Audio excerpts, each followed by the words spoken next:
जय हिंद दोस्तों, कैसे हैं आप सब। उम्मीद करते हैं आप लोग बहुत ही अच्छे होंगे।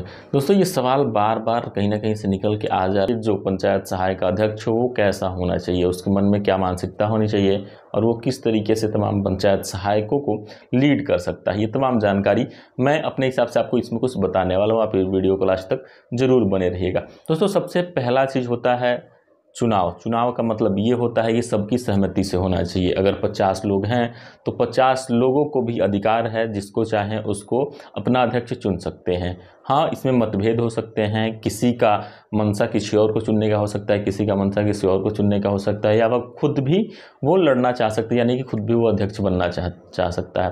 तो दोस्तों ये जो चीज़ें हैं, कहीं ना कहीं जिस तरीके से चुनाव होते हैं लोकतांत्रिक तरीके से, उसी तरीके से इसका चुनाव करना बेहतर होगा। अगर 50 लोग हैं तो 50 लोग बिल्कुल ही वोटिंग करें कि हाँ हमें इनको चुनना है, और जिनकी वोटिंग ज़्यादा हो उनको वहाँ पे पंचायत सहायक का अध्यक्ष चुन दिया जाए। चाहे ये ब्लॉक स्तर से मैं आपको बता दूं या जिला स्तर से, जैसे भी आपको चुनना हो यही प्रक्रिया होनी चाहिए।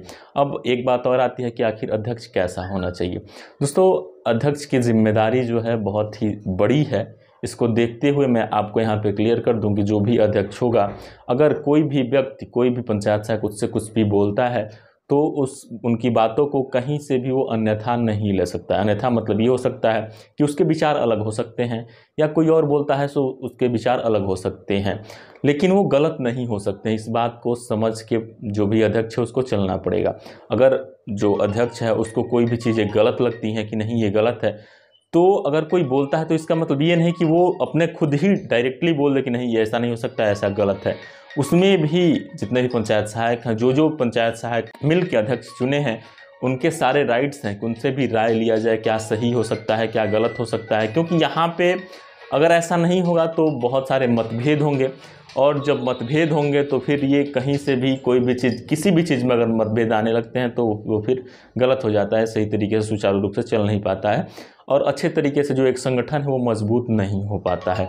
इसलिए जो भी पंचायत सहायक हो, जो भी पंचायत सहायकों का अध्यक्ष हो, इन सारी चीज़ों को समझ के चलना पड़ेगा कि अगर कोई भी साथी कुछ भी बोलता है तो उसकी बातों का अन्यथा न ले, उसकी बातों को भी गंभीरतापूर्वक ले और उस पर भी विचार विमर्श करे कि ये कहाँ तक सही है। क्योंकि दोस्तों इसमें बहुत सारे मतभेद आएंगे, आगे ये दिख रहा है, और जैसे जैसे मतभेद आते रहेंगे आपसी संबंध जो एक तरीके से टूटते नजर आएंगे। लेकिन अगर एक अच्छा अध्यक्ष होगा, सबकी बातों को सुनने वाला होगा, सबको एक साथ लेकर चलने वाला होगा, तो सारी चीज़ें मैनेज करके चलेगा, और सबको एक सम्मान की दृष्टि से देखते हुए, सभी पंचायत सहायकों की बातों को सुनते हुए, सभी पंचायत सहायक को किसी भी कार्य के लिए सहमत करते हुए आगे बढ़ने का कार्य करेगा। तो ये महत्वपूर्ण जिम्मेदारियां हैं कि क्या जिम्मेदारियां होनी चाहिए पंचायत सहायक की, और किस तरीके से जो अध्यक्ष है उसकी क्या जिम्मेदारियां होनी चाहिए। तमाम चीज़ें मैंने आपको बताने का प्रयास किया। उम्मीद करूंगा आपको यह सारी जानकारी अच्छी लगी होगी। ऐसी तमाम जानकारी के लिए आप हमारे साथ बने रहें, हम आपको हर एक लेटेस्ट अपडेट से लगता रूबरू कराते रहेंगे। दोस्तों फिलहाल इस वीडियो में इतना ही, मिलता है अगली जानकारी के साथ अगली वीडियो में। फिलहाल के लिए विदा लेंगे दोस्तों। जय हिंद।